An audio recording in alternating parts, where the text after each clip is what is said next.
പിന്നീട് മാർത്താണ്ഡവർമ്മയെക്കുറിച്ച് പറയുമ്പോൾ നമ്മൾ എപ്പോഴും പറയാറുള്ള ഒരു കാര്യമാണ് 8 വീട്ടിൽ പിള്ളമാർ. ഈ 8 വീട്ടിൽ പിള്ളമാരെ അമർച്ച ചെയ്ത തിരുവിതാംകൂർ ഭരണാധികാരിയാണ് മാർത്താണ്ഡവർമ്മ. എന്താണ് ഈ എട്ടരയോഗം? എട്ടരയോഗം എന്ന് പറഞ്ഞാൽ തിരുവനന്തപുരം ശ്രീ പത്മനാഭസ്വാമി ക്ഷേത്രത്തിലെ ഭരണ നിർവഹണ സമിതിയായിരുന്നു എട്ടരയോഗം. ഈ ദേവസ്വം കാര്യങ്ങൾ തീരുമാനിക്കുന്നതിൽ 8 പോറ്റിമാർക്കും ഓരോ വോട്ട് വീതവും മഹാരാജാവിന് അര വോട്ടുമാണ് ഉണ്ടായിരുന്നത്. അങ്ങനെയാണ് ഈ എട്ടര യോഗം എന്ന് പറയുന്നത്. അപ്പോൾ ശ്രീ പത്മനാഭസ്വാമി ക്ഷേത്രത്തിലെ ഭരണകാര്യങ്ങൾ കൂടുതലും ആരായിരിക്കും കൈകാര്യം ചെയ്യുന്നത്? ആരായിരിക്കും ഈ എട്ടര യോഗക്കാരായിരിക്കും. ഈ എട്ടര യോഗത്തിൽ 8 പോറ്റിമാർക്കും ഓരോ വോട്ട് വീതമുണ്ട്. എന്നാൽ മഹാരാജാവിന് എത്രയേ ഉള്ളൂ? അര വോട്ടേ ഉള്ളൂ. ഈ 8 വീട്ടിൽ പിള്ളമാരെന്ന് പറയുന്നത് ആരാണെന്ന് ചോദിച്ചാൽ ക്ഷേത്രം വക വസ്തുക്കൾ 8ആയി ഭാഗിച്ച് കരം പിരിക്കുന്നതിനും മറ്റുമായി ഓരോ ഭാഗവും നായർ മാടമ്പിമാരെ ഏൽപ്പിച്ചു. ഈ നായർ മാടമ്പിമാർ അറിയപ്പെടുന്ന പേരാണ് 8 വീട്ടിൽ പിള്ളമാർ. കുളത്തൂർ, കഴക്കൂട്ടം, ചെമ്പഴന്തി, കുടമൺ, പള്ളിച്ചൽ, വെങ്ങാനൂർ, രാമനാമഠം, ഈ മാർത്താണ്ഡമഠം എന്നിങ്ങനെ വ്യത്യസ്തങ്ങളായ 8 ഗ്രാമങ്ങളിലെ കുടുംബക്കാരായിരുന്നു ഈ 8 വീട്ടിൽ പിള്ളമാർ. അപ്പോൾ ഈ 8 ഗ്രാമത്തിലെ കുടുംബക്കാരായതുകൊണ്ടാണ് ഇവർ 8 വീട്ടിൽ പിള്ളമാർ എന്ന് അറിയപ്പെട്ടിരുന്നത്. ഈ 8 വീട്ടിൽ പിള്ളമാരെ പിന്നീട് മാർത്താണ്ഡവർമ്മ അമർച്ച ചെയ്തു. അതായത് ക്ഷേത്രകാര്യങ്ങളിലുള്ള ഇവരുടെ അമിതമായിട്ടുള്ള കൈകടത്തലും കാര്യങ്ങളും ഒക്കെ ഒരു പരിധി വിട്ട സമയത്ത് മാർത്താണ്ഡവർമ്മ എന്ത് ചെയ്തു? ഇവരെ അമർച്ച ചെയ്തു. ഇനി തൃപ്പടിദാനത്തെക്കുറിച്ച് നമ്മൾ നേരത്തെ പറഞ്ഞു. തൃപ്പടിദാനം നടത്തിയ മഹാരാജാവാണ് അനിഴം തിരുനാൾ മാർത്താണ്ഡവർമ്മ. തൃപ്പടിദാനത്തിന് ശേഷം തിരുവിതാംകൂർ രാജാക്കന്മാർ പത്മനാഭദാസന്മാർ എന്നാണ് അറിയപ്പെട്ടിരുന്നത് എന്നൊക്കെ നമ്മൾ പറഞ്ഞു. അപ്പോൾ എന്താണ് ഈ തൃപ്പടിദാനം എന്ന് നമുക്ക് നോക്കാം.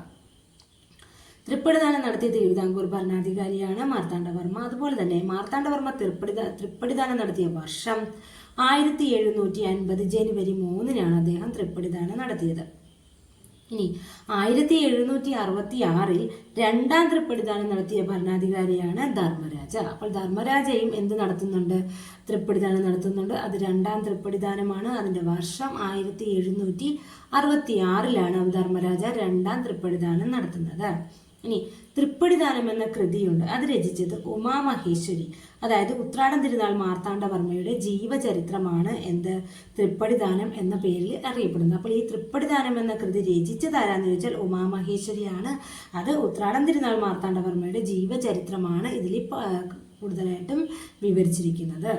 ഇനി എന്താണ് മുറജപം, ഭദ്രദീപം എന്നിങ്ങനെ? ശ്രീ പത്മനാഭസ്വാമി ക്ഷേത്രത്തിൽ മുറജപം, ഭദ്രദീപം എന്നിവ ആരംഭിച്ച ഭരണാധികാരിയാണ് മാർത്താണ്ഡവർമ്മ. അതായത് ഇത് എന്തിനു വേണ്ടിയാണെന്ന് ചോദിച്ചാൽ രാജ്യത്തിന്റെ ഐശ്വര്യത്തിനായി 6 വർഷത്തിലൊരിക്കൽ ശ്രീ പത്മനാഭസ്വാമി ക്ഷേത്രത്തിൽ നടത്തിവരുന്ന ഉത്സവമാണ് മുറജപം. ഇതിന്റെ ചെറുചടങ്ങായിരുന്നു ഭദ്രദീപം. വർഷത്തിൽ 2 തവണ വീതം ഭദ്രദീപം നടത്തപ്പെടുന്നു. അപ്പോൾ വർഷത്തിൽ 2 തവണ എന്ത് നടത്തുന്നുണ്ട്? ഭദ്രദീപവും മുറജപം നടത്തുന്നുണ്ട്. ഇനി മുറജപം ആദ്യമായിട്ട് ആഘോഷിച്ചത് 1750-ലാണ്. അപ്പോൾ 1750-ലാണ് മുറജപം ആദ്യമായി ആഘോഷിച്ചത്. ഇനി മുറജപം അവസാനമായിട്ട് ആഘോഷിച്ചത് 2013-2014 കാലഘട്ടത്തിലായിരുന്നു മുറജപം അവസാനമായിട്ട് ആഘോഷിച്ചത്. അതിനുശേഷം പിന്നീട് ആഘോഷിച്ചിട്ടില്ല. അപ്പോൾ ഇതൊക്കെയാണ് മുറജപവുമായിട്ട് ബന്ധപ്പെട്ടുള്ള കാര്യം. ഇനി കുറച്ച് നമുക്ക് ഈ കൺഫ്യൂഷൻ വരുന്ന കുറച്ച് ക്വസ്റ്റ്യൻസ് ഉണ്ട്. അതായത് കേരളത്തിലെ അശോകൻ എന്നറിയപ്പെടുന്നത് ആരാണ്? അത് വിക്രമാദിത്യ വരഗുണനാണ്. കേരളത്തിലെ അശോകൻ എന്നറിയപ്പെടുന്നത് വിക്രമാദിത്യ വരഗുണൻ. എന്നാൽ തിരുവിതാംകൂറിലെ അശോകൻ എന്നറിയപ്പെടുന്നതാണ് മാർത്താണ്ഡവർമ്മ. ഇനി ദക്ഷിണേന്ത്യയിലെ അശോകൻ എന്നറിയപ്പെടുന്നത് അമോഘവർഷനാണ്. അപ്പോൾ അമോഘവർഷൻ എന്ന രാജാവാണ് ദക്ഷിണേന്ത്യയിലെ അശോകൻ എന്ന പേരിൽ അറിയപ്പെടുന്നത്. അപ്പോൾ തിരുവിതാംകൂറിലെ അശോകൻ മാർത്താണ്ഡവർമ്മയാണ്. കേരളത്തിലെ അശോകൻ വിക്രമാദിത്യ വരഗുണനാണ്. ദക്ഷിണേന്ത്യയിലെ അശോകൻ എന്നറിയപ്പെടുന്നത് അമോഘവർഷനാണ്.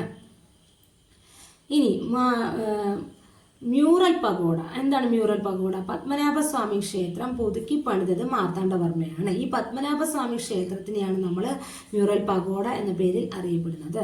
പത്മനാഭസ്വാമി ക്ഷേത്രത്തിൽ ഒറ്റക്കൽ മണ്ഡപം പണികഴിപ്പിച്ച ഭരണാധികാരിയും മാർത്താണ്ഡവർമ്മയാണ്. ഇനി പത്മനാഭസ്വാമി ക്ഷേത്രത്തിൽ മ്യൂറൽ പെയിന്റിംഗ് വരപ്പിച്ചത് ആരാണ്? മാർത്താണ്ഡവർമ്മയാണ്. അപ്പോൾ പത്മനാഭസ്വാമി ക്ഷേത്രത്തിൽ മ്യൂറൽ പെയിന്റിംഗ് വരപ്പിച്ച ഭരണാധികാരിയും ആരാണ്? മാർത്താണ്ഡവർമ്മയാണ്. അപ്പോൾ മാർത്താണ്ഡവർമ്മയെക്കുറിച്ച് വളരെ പ്രധാനപ്പെട്ട കാര്യങ്ങളാണ് നമ്മൾ ചർച്ച ചെയ്തത്. വളരെ ഇമ്പോർട്ടൻ്റ് ആണ്. ഇപ്പോഴും PSC പരീക്ഷകളിൽ ഈ ചോദ്യങ്ങളെല്ലാം ചോദിച്ചുകൊണ്ടിരിക്കുകയാണ്. അപ്പോൾ ഇതെല്ലാം നന്നായിട്ട് പഠിച്ചിട്ട് വേണം പോകാൻ. അപ്പോൾ അടുത്ത ക്ലാസ്സുമായിട്ട് കാണുന്നത് വരെ താങ്ക് യു.